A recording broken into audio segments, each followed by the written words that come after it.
Москва в их представлении является этаким вот таким экзистенциональным врагом, Мордором, да, Мгм. главным противником татар. А значит, и выдуманной им вот этой, в кавычках, скажем, татарской нации. То есть и для нас с вами, по его мнению, то есть мы, так скажем, должны относиться к федеральному центру как к врагу. Именно поэтому он был всегда в первых рядах на так называемом Хатыркане, да, то бишь дне памяти за падение Казани в 1552 году. Вот. Кстати, они вот этих самых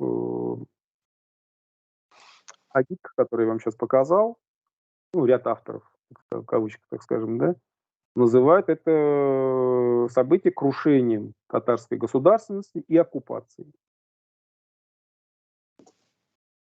Эм, То есть ему, если так его послушать, было плохо и при советской власти, плохо и при России. Вот. Мгм. Когда Советский Союз распался, он был, кстати, в первых рядах учредителей Всемирного татарского общественного центра, в ТОЦ. Сейчас он признан, эта организация признана экстремистской в России. И был как раз одним из главных создателей идеологии татаризма.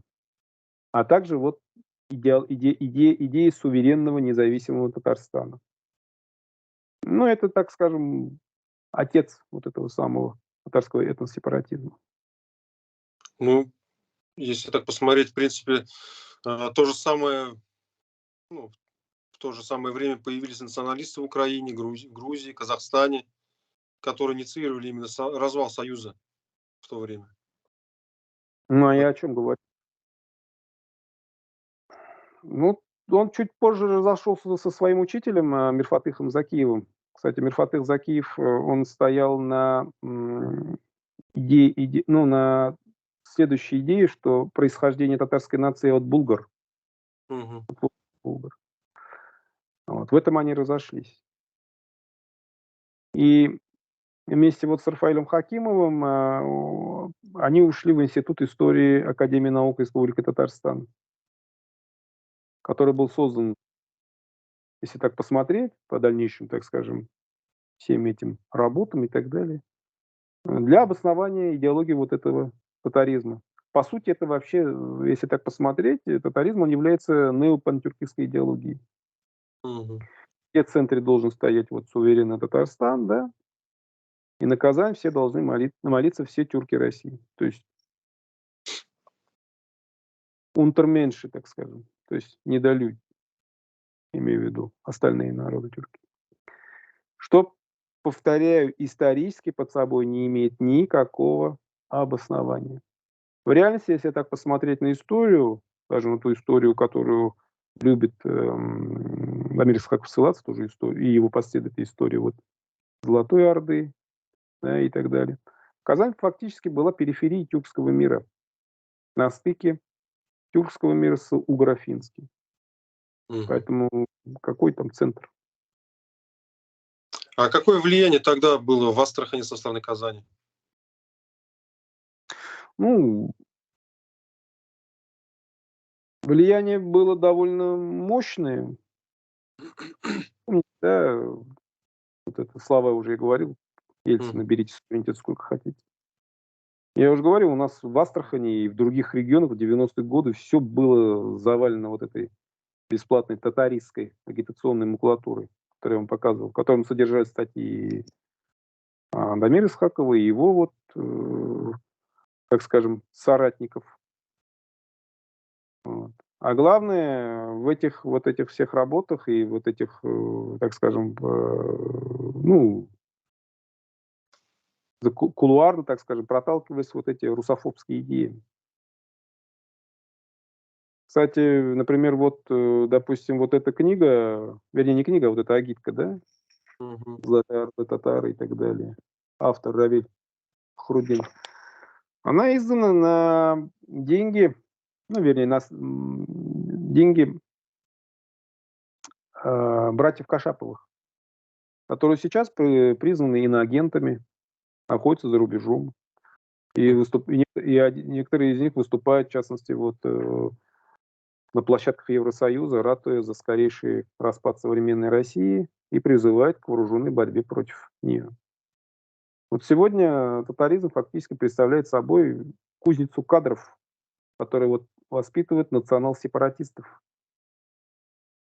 Хотя сейчас они, как вот тот же самый Дамир Исхаков, да, либо пытаются мимикрировать, то есть маскироваться там под патриотов России, либо честно, если не согласны с политикой России, уезжать за рубеж. Ну, для иллюстрации можно ввести пример с Русланом Айсиным, который вот буквально в недавнем прошлом, ну, меньше года, да, тому назад, активно выступал на республиканском канале ТНВ в Татарстане.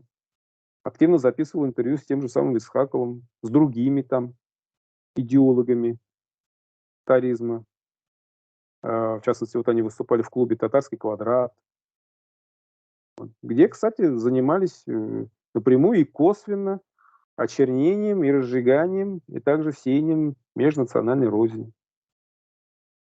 И везде, опять-таки, во всех проблемах татар они искали, опять-таки, руку Москвы и российских спецслужб. Ну, если вот так вот посмотреть, не может же весь татарский народ он быть таким вот, как вот Айсин там, или как Исхаков, или еще какие-то там. Ведь, Конечно, мы говорим не про народ. Я же говорю, мы говорим про отдельных вот таких людей. Естественно, многие здравые люди, в том числе и татары, которые проживают и в Татарстане, и которые проживают в Астраханском регионе, они осознают, что надо строить новый проект, строить, основанный вот на общероссийской там идентичности, да, на равноправии народов в России и так далее. Без того, что было там в голове у Исхакова и его последователей, там, наследие от иллюзий 90-х.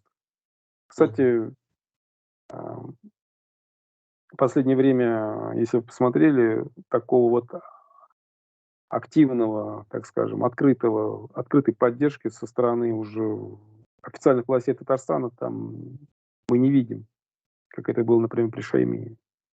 Это говорит о том, что официально, ну, по крайней мере, в числе вот представителей официальной власти Татарстана поняли, что вот та идея, которая была активно, так скажем, развивалась и так далее в 90-е, нулевые годы, она ни к чему хорошему не приведет. Вот.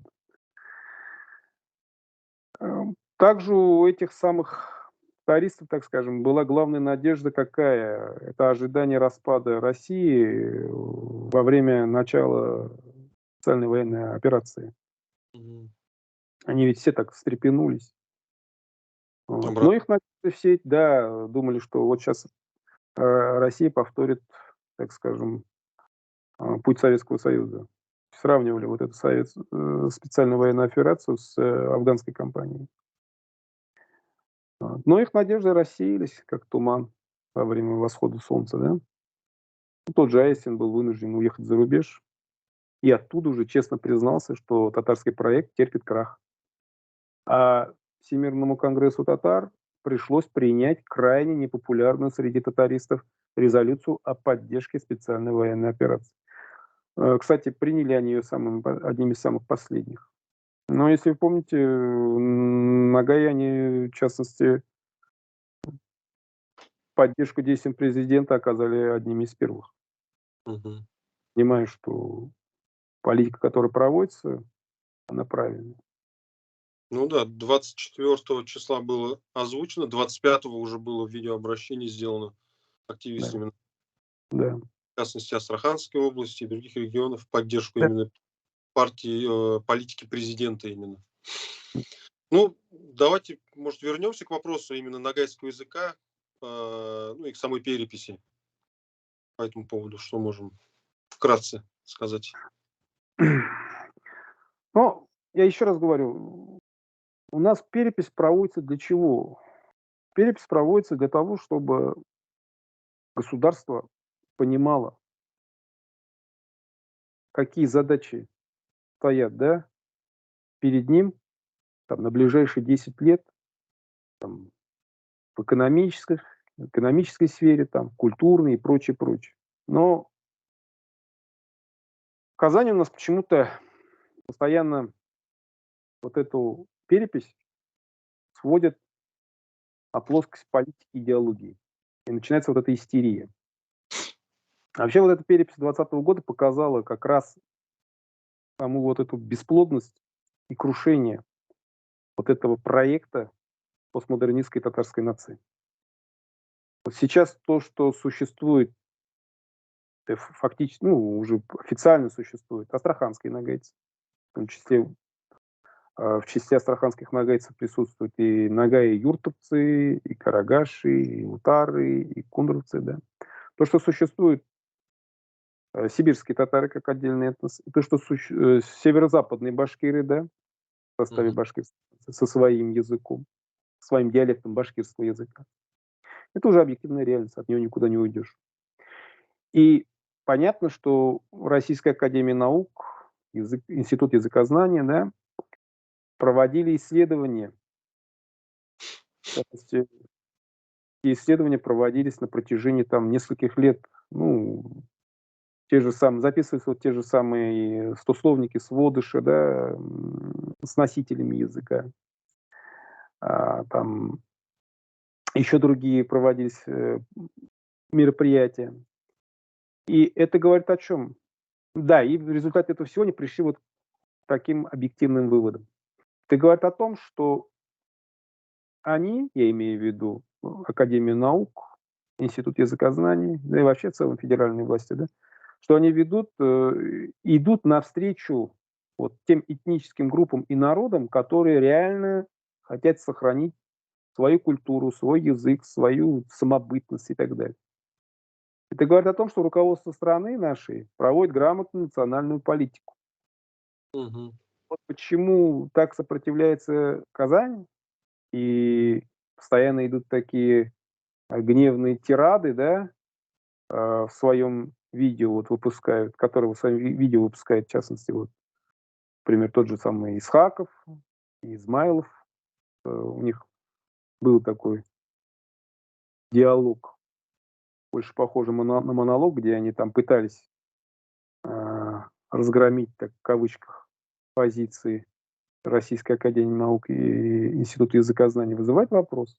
Ну, ответы на них, в принципе, найти несложно. Все, в принципе, лежит, так скажем, на поверхности.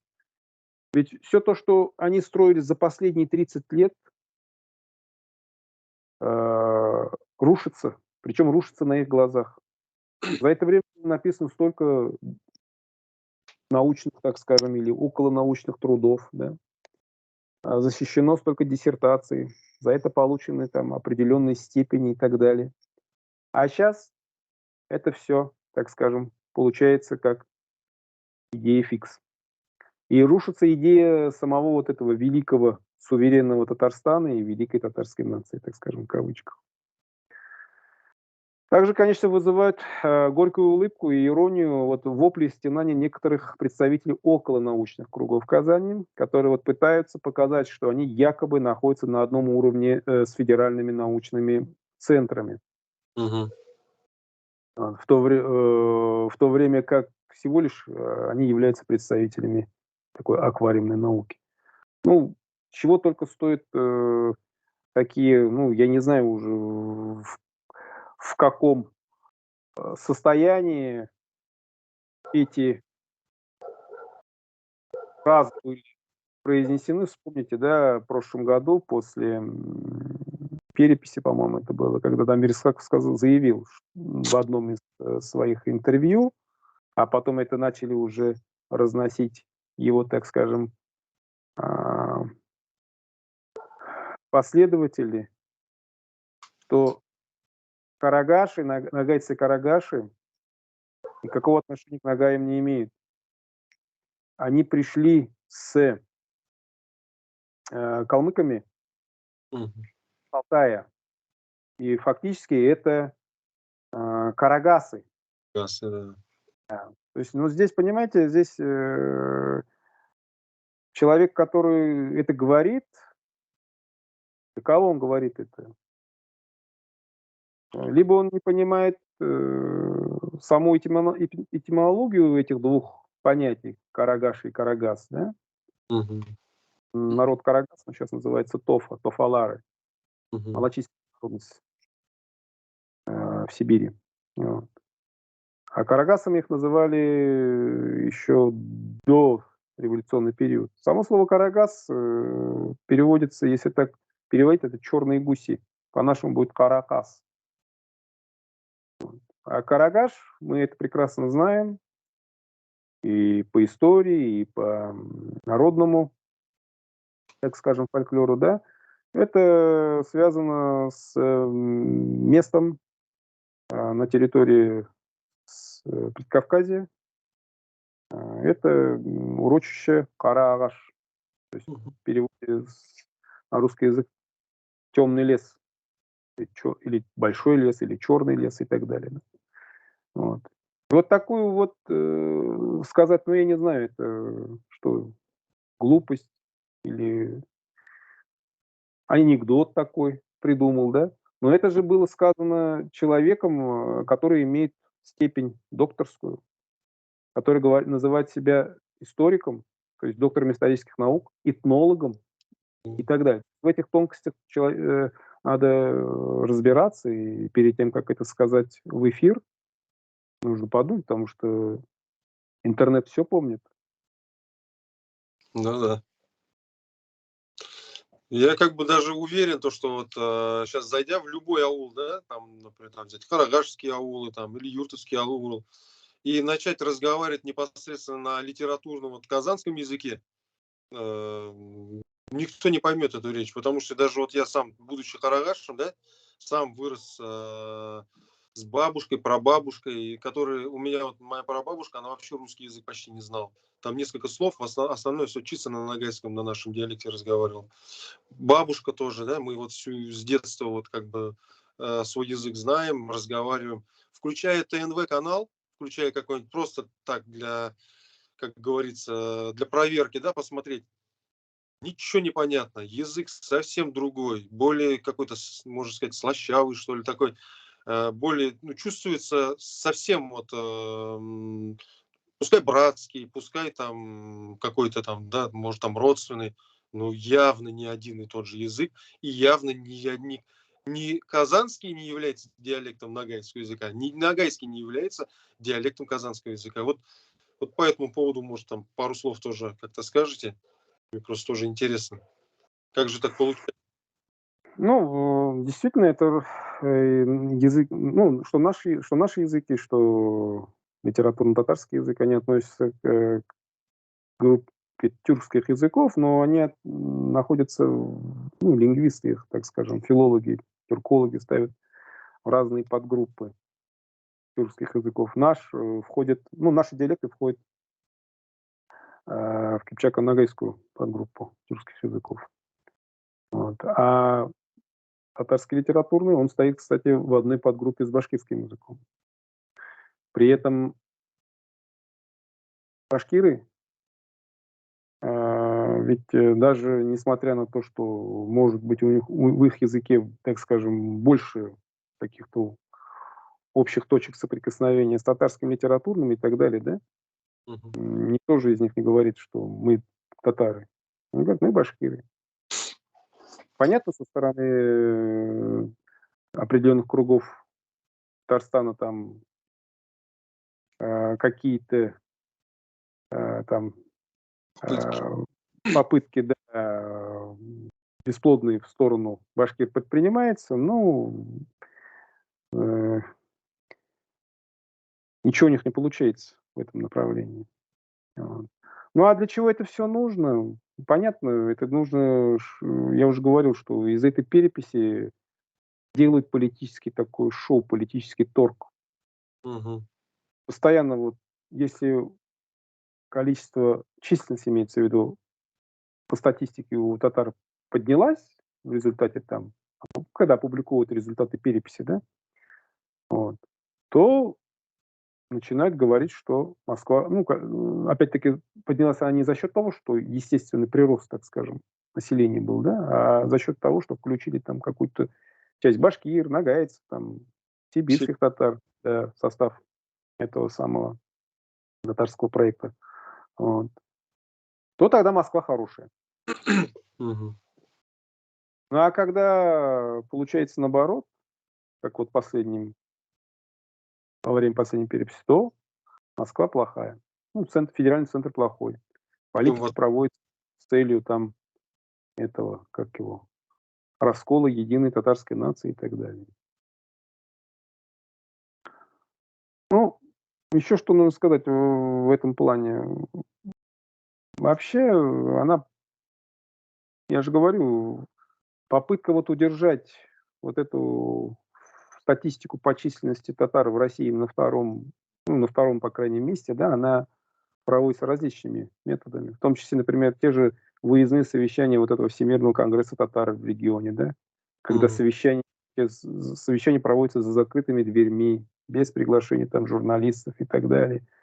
Причем проводятся на татарском языке, литературном татарском языке, и приглашенные местные чиновники сидят там, ушами хлопают, даже не понимают, о чем там речь идет. Вот. Все эти сабантуи, вот эти, что федеральные значения и так далее, да, когда во время этих сабантуев проводятся там, условно говоря, встречи там Мгм. без софитов, встречи без галстуков, да, на манер такой масонской ложь, без лишних ушей и глаз, даются определенные там указания и так далее местным, так скажем, а, деятелям вот этих национально-культурных организаций, вот, без лишних ушей, так скажем, да. Причем, ладно бы это все касалось бы, так скажем, лично их дел, то есть татарского народа, но ведь там же затрагиваются интересы других народов, в том числе и нас с вами. Мгм. То есть и получается, что они за нас решают, на каком языке мы должны говорить, на каком там языке общаться, там, Как- что делать, как решать, как относиться там к политике федерального центра или каких-то местных органов власти и так далее. А. Понятно. А вот если вот поподробнее, как считаете, вот именно, что они там именно вот собираются, вот примерно, может, хотя бы скажете, что они делают на этих собраниях, на этих совещаниях, может быть, там как-то, я не знаю, именно вот, например, может быть, по нашему региону, какие могут быть? Ну, я вам скажу так, нас туда не зовут, нас туда никого не зовут. Я имею в виду из представителей вот, допустим, тех же самых юртовских, карагашских нагайцев, например, да, Утар и так далее, их вот активистов, никто туда не зовет. Ну, а какие цели? Цели одни, это я уже говорил. Попытка сохранения вот того проекта национального, вот этой татарской нации. Для чего? Для того, чтобы опять-таки продолжать а, вести вот эту политику в отношении с федеральным центром, в котором она шла там в 90-е, в нулевые, в десятые годы и так далее. И сейчас пытается это все, так скажем, продолжать по инерции. Но мир меняется, мир меняется. Они пытаются удержать то, что было раньше. Вот те вот эти. А удерживающий всегда проигрывает. Мгм. Поэтому мы это как раз и видим.